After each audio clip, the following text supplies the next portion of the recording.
Consumer says her engine was replaced for free and covered under the recall. But in March of 2024, the manufacturer told the I-Team that the engine troubles were likely from an issue with an oil change. The turbo engine crisis is here. 4.3 million engines have been recalled, and that number should make every car buyer stop before signing anything in 2026.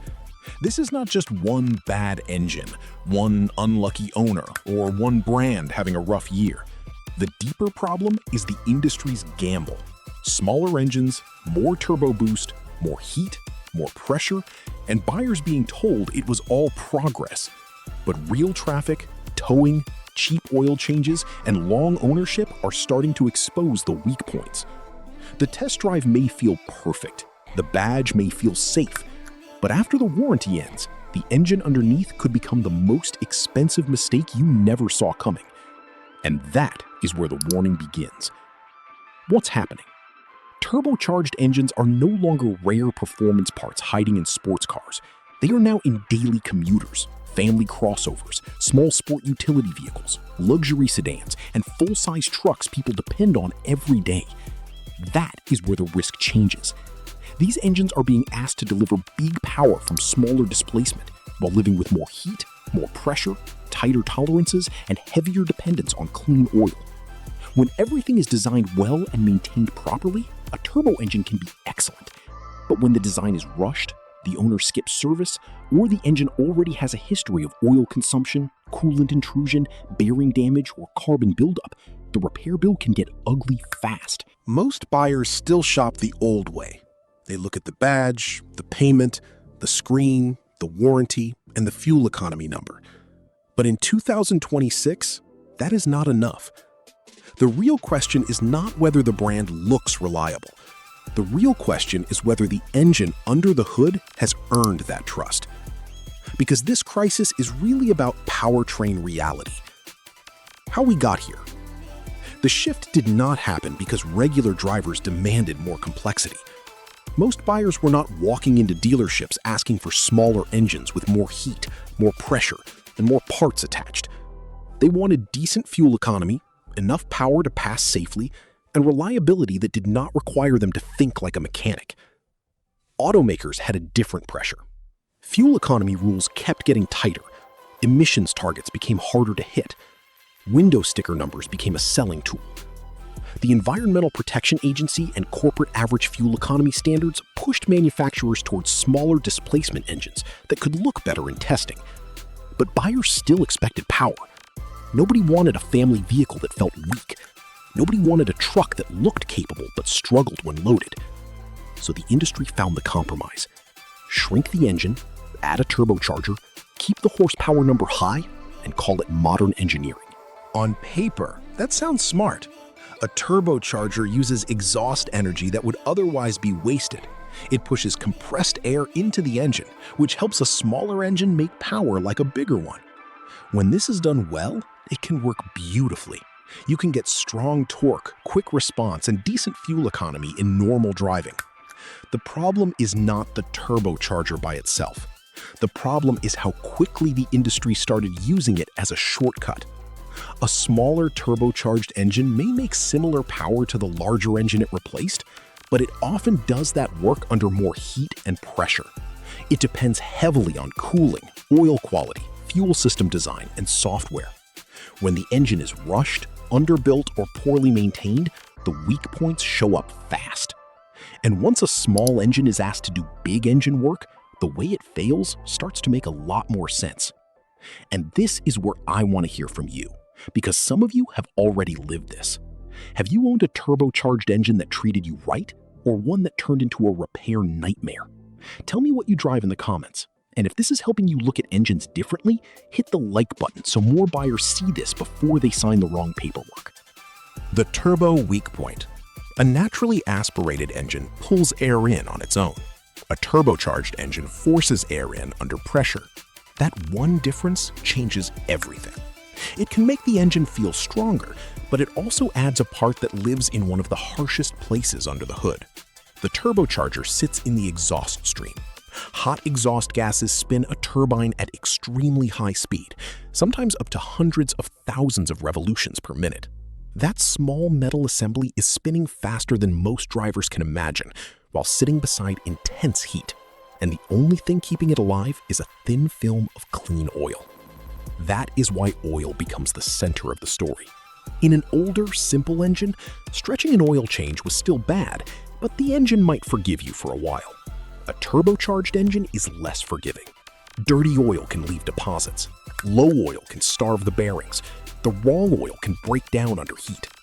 Once oil flow is restricted, the turbocharger can begin wearing itself out from the inside. Heat is the second issue.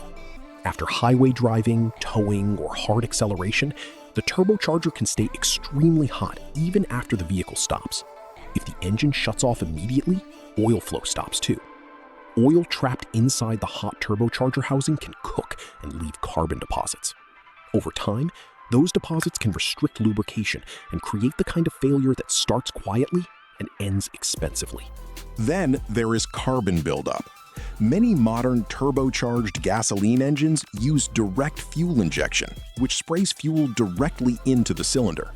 That can help performance and efficiency, but fuel no longer washes over the intake valves the way it did in older designs. Oil vapor and exhaust gases can leave deposits on the valves.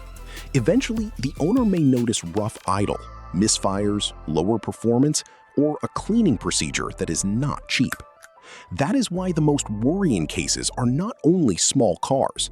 The bigger concern is when these engines start replacing old-school power in vehicles people use hard. Small turbos, big loads. Truck buyers understand trust differently. A truck is not just transportation. It may tow, haul, commute, idle in heat, climb grades, carry tools, and still be expected to last for years. That is why many owners respected larger, naturally aspirated engines.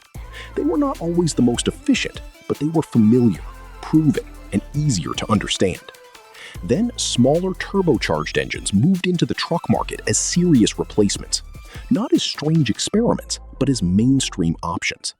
That is where the argument gets emotional, because a truck buyer is not only buying horsepower, they are buying confidence. The General Motors 2.7-liter TurboMax is one of the engines that made buyers stop and ask questions. On paper, it has impressive torque. It gives the manufacturer a smaller displacement engine in a full-size truck.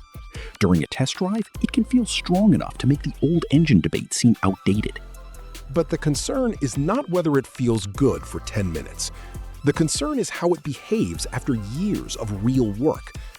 Owners have raised concerns around oil consumption, and that matters more in a turbocharged engine than many buyers realize. Oil is not just there for the pistons and crankshaft. It also protects the turbocharger, the part working in extreme heat at extreme speed. If an engine consumes oil and the owner does not check the level, the risk grows quietly. Maybe the engine still starts. Maybe it still drives. Maybe the owner only notices between service visits that the level has dropped. But a turbocharged engine running low on oil is not a small problem waiting politely. It is a repair bill warming up. This does not mean every truck with this engine will fail. Some will be maintained carefully and run for a long time. But a serious truck purchase should come with a serious question. Are you buying the engine with the longest proven track record, or the one still earning trust in real time? And if that is a concern with a truck, the used car market makes the risk even harder to see. The used turbo trap. A new vehicle gives you a clean starting point. You know the mileage, the warranty, and the maintenance story. A used vehicle is different. You are buying every oil change that happened, every oil change that did not happen, every warning light that got cleared, and every problem the seller hopes you do not notice. That is why some turbocharged used cars deserve extra caution. The Hyundai and Kia 1.6-liter Gamma turbo engine is a good example. These vehicles were common, affordable, and attractive to buyers who wanted good features without luxury pricing. But certain engines from this era became associated with oil consumption, piston ring concerns, and in serious cases, engine damage. Oil consumption can look harmless at first. The owner tops it off and keeps driving. Maybe they blame mileage. Maybe they think every engine burns a little oil. But when oil gets past the rings or the level keeps dropping, the situation can become serious. It can damage other parts, create smoke, increase heat, and in the worst cases, contribute to engine seizure or fire concerns. This is where a clean interior can fool people. A car can look good, drive smoothly, and still have a recall history or engine family reputation that should change the price or kill the deal completely. The seller may not even be lying. They may simply not know what the engine is known for. The practical move is simple. Run the vehicle identification number through the National Highway Traffic Safety Administration recall database before buying. Ask for maintenance records. Look for proof of oil changes. If the seller cannot show records, do not pretend that does not matter. With a turbocharged engine connected to oil-related problems, missing records are not just a small concern. They are part of the risk. And sometimes, that second number climbs even higher because the engine does not just need maintenance, it demands perfect maintenance. Records matter here. Some engines do not fail because they are weak in one simple way. They fail because they require a level of maintenance many owners never give them. That difference matters. A complicated engine with perfect service records can be a very different purchase from the same engine with missing records and a seller who says it was probably maintained. The Volkswagen and Audi 2.0-liter turbocharged engine family shows this clearly. These engines are found in many compact cars, sedans, crossovers, and entry-level luxury models. They can feel quick, smooth, and refined. That is why people like them. The problem is that the test drive does not show the ownership history. Known trouble areas on certain versions include timing chain concerns, high-pressure fuel pump issues, oil-related problems, and carbon buildup on intake valves. The carbon buildup issue is especially important because it can happen slowly. The engine still runs, the car still moves, but airflow gets restricted, idle quality gets worse, misfires can appear, and performance can fade. That is where intake valve cleaning comes in. Some shops use walnut shell media to blast the deposits away.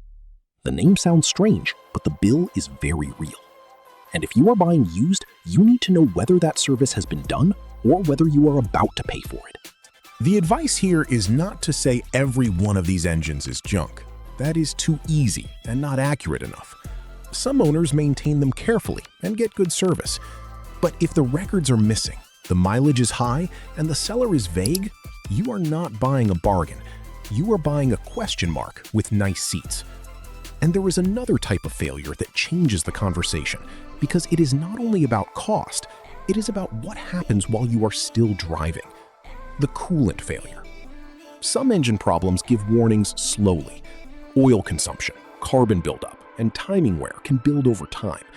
Coolant intrusion feels different, because when coolant enters the wrong place, the engine can go from normal to serious very quickly. The Ford 1.5-liter EcoBoost has drawn attention because of concerns involving coolant entering the cylinders on certain affected vehicles. When coolant reaches the combustion chamber, it is no longer a small leak. The engine can misfire, overheat, lose power, or in severe cases, hydrolock. Hydrolock means liquid enters a space designed for compressing air and fuel. Liquid does not compress the same way. Something inside the engine can be damaged. For the driver, the technical explanation matters less than the result. The vehicle may run rough, it may stall, it may need major engine work. And if power loss happens at speed, the problem becomes bigger than a repair bill. That is why owners react strongly to these cases. People can tolerate a broken switch. They can tolerate a warning sensor. They can even tolerate a small leak if it is caught early. But when the engine itself has a known pattern that can affect drivability, trust breaks quickly. That assumption is what buyers need to drop. The engine family matters. The model year matters. The repair history matters. If an engine has been linked to a serious defect, you need to know which years are affected, what repairs were done, and whether the vehicle still carries the risk. But the biggest shock is not when a brand with a mixed reputation has problems. The biggest shock is when the name people trust most gets pulled into the same warning. Toyota's Turbocharged. For decades, many buyers had one simple answer when they wanted reliability. Buy the trusted brand. Buy the boring one. Buy the one your neighbor drove for 200,000 miles. That advice was not foolish. It came from years of real-world experience. That is why the Toyota 3.5-liter twin-turbocharged engine story hit differently. This was connected to vehicles people bought because they expected durability. Trucks, large sport utility vehicles, and expensive family haulers are not impulse toys. They are supposed to feel like safe decisions. The concern involved engine bearing problems and recall activity on certain vehicles. Bearing failure is not a small detail. Bearings are part of the foundation of the engine's rotating assembly. If contamination, machining issues, oil flow problems, or design concerns affect them, the result can be serious. This goes straight to the heart of the engine. The point is not to say the entire company suddenly forgot how to build reliable vehicles. That would be dramatic, but it would not be fair. The point is sharper than that. Even the strongest reputation cannot cancel out a specific engine problem. A badge can protect resale value. It can protect confidence for a while, but it cannot magically protect bearings, oil passages, or turbocharger hardware.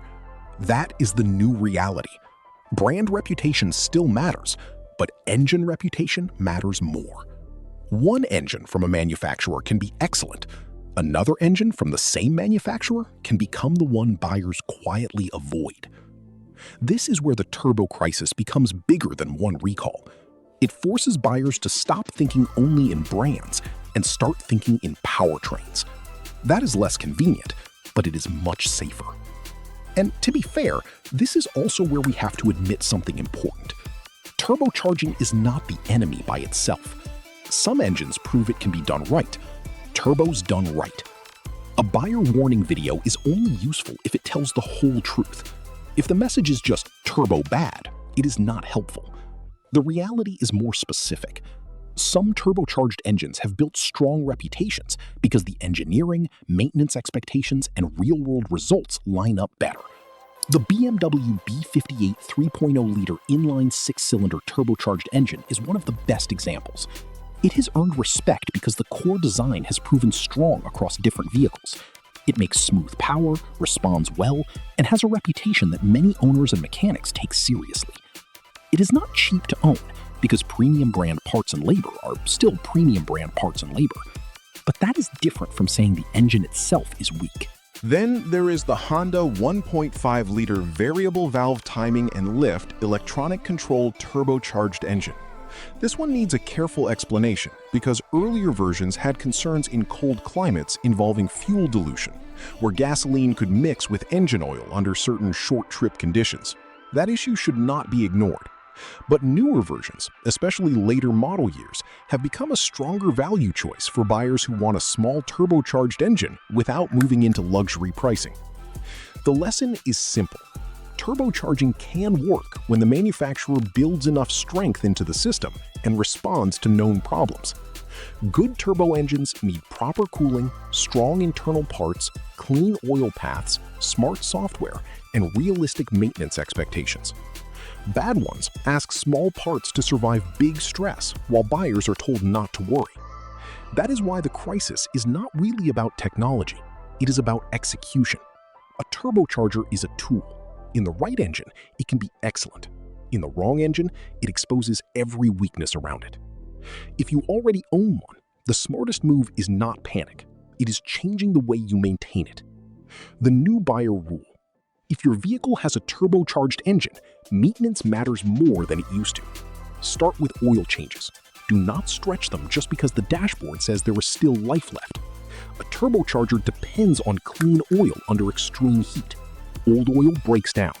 Dirty oil carries particles. Low oil reduces protection. If the manufacturer gives an interval, treat it as the maximum, not a challenge.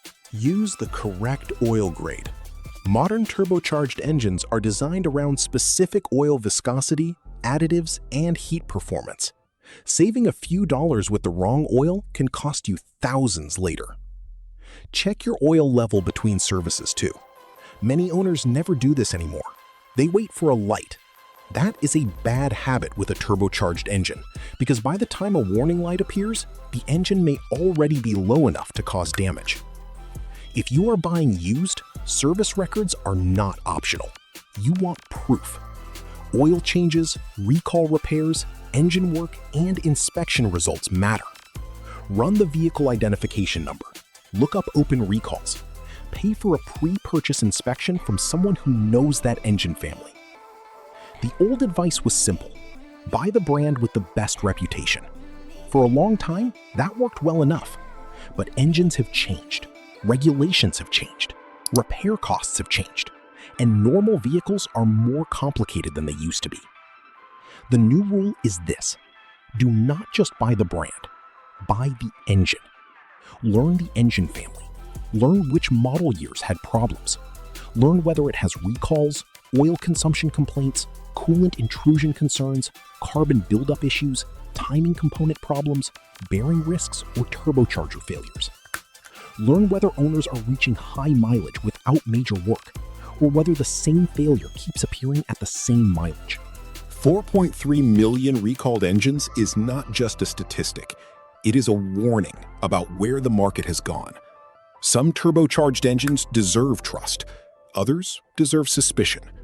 Your job is to know the difference before the paperwork is done. Because in 2026, the most dangerous engine is not always the one with the worst badge. Sometimes it is the one hiding behind a badge you trusted for years. So before you buy your next car, truck, or sport utility vehicle, stop looking only at the paint, the screen, the payment, and the logo on the grille. Look deeper. Find out what engine is actually under the hood. Ask whether it has a clean history or a known pattern. Ask whether it was built to last or built to pass a test on paper. And if you already own a turbocharged engine, take care of the oil like your repair bill depends on it, because it probably does. Tell me what you drive in the comments, turbocharged or naturally aspirated, and subscribe for more buyer warnings before the next expensive mistake.